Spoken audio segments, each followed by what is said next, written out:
Effective communication is a fundamental aspect of human interaction, whether in personal relationships, professional settings, or within organizational structures.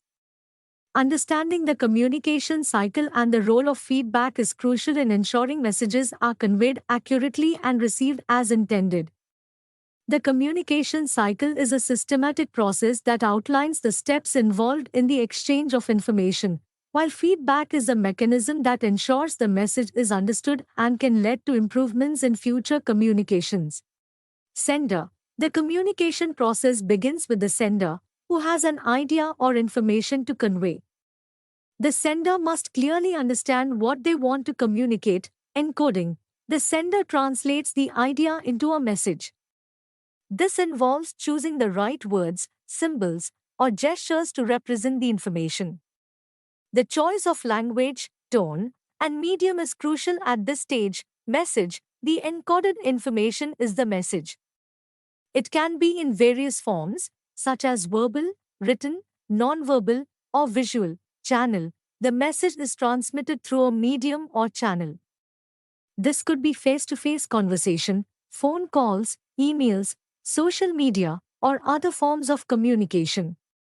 The choice of channel affects the effectiveness of the communication. Receiver. The person or group to whom the message is directed is the receiver. The receiver must be able to decode the message correctly. Decoding. The receiver interprets the message by converting the symbols or words back into meaningful information. This process can be influenced by the receiver's experiences, attitudes, and knowledge. Feedback. Feedback is the response from the receiver back to the sender. It indicates whether the message has been understood as intended. Feedback can be immediate or delayed, and it can take many forms, such as verbal comments, body language, or written replies. Feedback plays a crucial role in the communication cycle for several reasons. Clarification. It helps to clarify any misunderstandings or ambiguities in the message.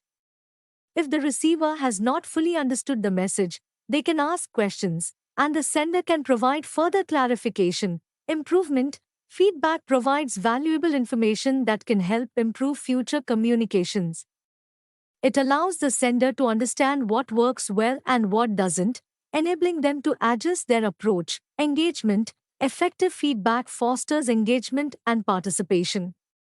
It shows that the receiver is actively involved in the communication process and values the interaction. Relationship building. Regular and constructive feedback can build stronger relationships by promoting trust and understanding between the sender and receiver. Feedback is a crucial component of effective communication, as it helps individuals understand how their message was received and provides opportunities for improvement. There are several types of feedback, each serving different purposes and contexts. Understanding these types can help in delivering and receiving feedback more effectively. Positive feedback. Positive feedback reinforces desired behaviors and outcomes, providing affirmation and encouragement. Examples: praising an employee for a job well done, commending a student for excellent performance on an assignment. Benefits: boosts morale and motivation, encourages repeat behavior, builds confidence and reinforces strengths. Constructive feedback. Constructive feedback aims to improve performance by addressing areas of weakness while being supportive and non-critical. Examples: suggesting ways to improve a project without demeaning the effort put into it. Providing specific advice on how a presentation could be more effective. Benefits: promotes growth and development, provides clear guidance for improvement, maintains a positive relationship while addressing issues. Negative feedback. Negative feedback highlights mistakes or areas where performance did not meet expectations, often focusing on what went wrong. Examples: pointing out errors in a report, criticizing poor customer service without offering solutions. Benefits: can provide a reality check and highlight issues, may prompt immediate corrective action, essential for addressing serious performance problems. Cautions: can demotivate if not delivered carefully, may lead to defensiveness or conflict if not balanced with constructive suggestions.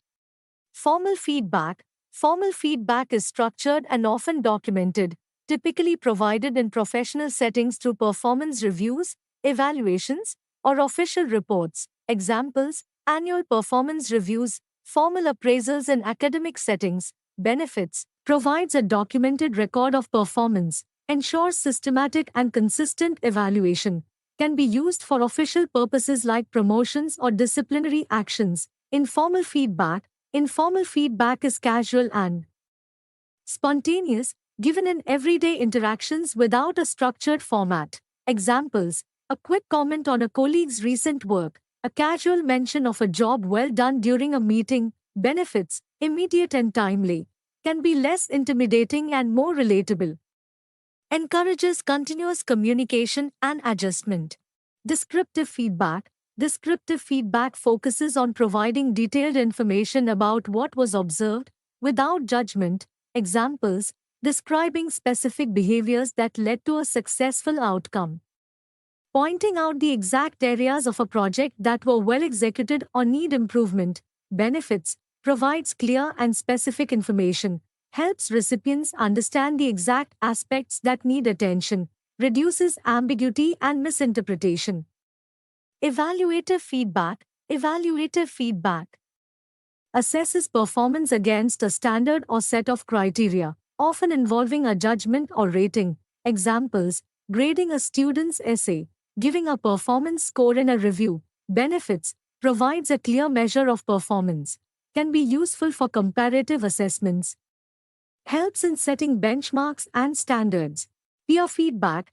Peer feedback is provided by colleagues or classmates, rather than supervisors or teachers. Examples: colleagues giving each other feedback on a group project, students providing input on each other's assignments. Benefits: encourages collaborative learning and improvement, can be perceived as more relatable and less hierarchical, promotes a culture of openness and mutual support. Self-feedback. Self-feedback involves individuals assessing their own performance and identifying areas for improvement. Examples: reflecting on one's work and noting strengths and weaknesses, using self-assessment tools to gauge performance. Benefits: promotes self-awareness and responsibility, encourages continuous self-improvement, helps individuals develop critical thinking and self-evaluation skills. The communication cycle and feedback are essential components of effective communication. By understanding and implementing the stages of the communication cycle, individuals and organizations can ensure that their messages are conveyed clearly and accurately.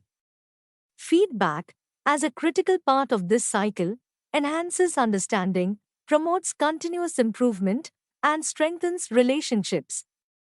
Mastering these aspects of communication is vital for personal and professional success.